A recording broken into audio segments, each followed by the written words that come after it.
Language-specific custom fields. In addition to the source and target language panels, your platform administrator can add a custom panel to the working space.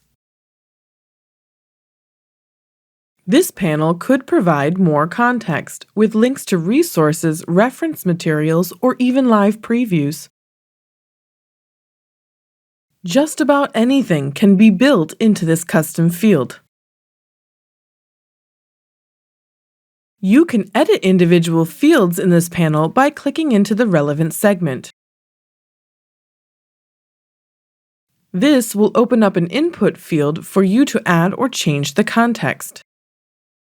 This allows you to individually customize each segment's information.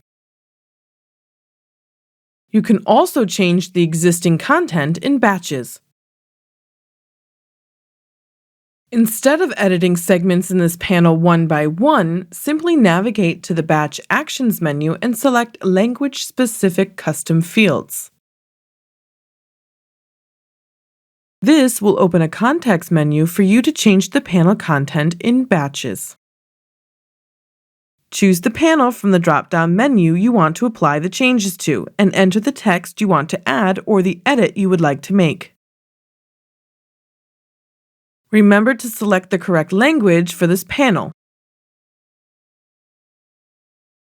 Select Apply and choose whether to change the status or bookmarks. Once the operation is done, please close the notification menu. You will then see that your change has been applied globally to each of the custom fields.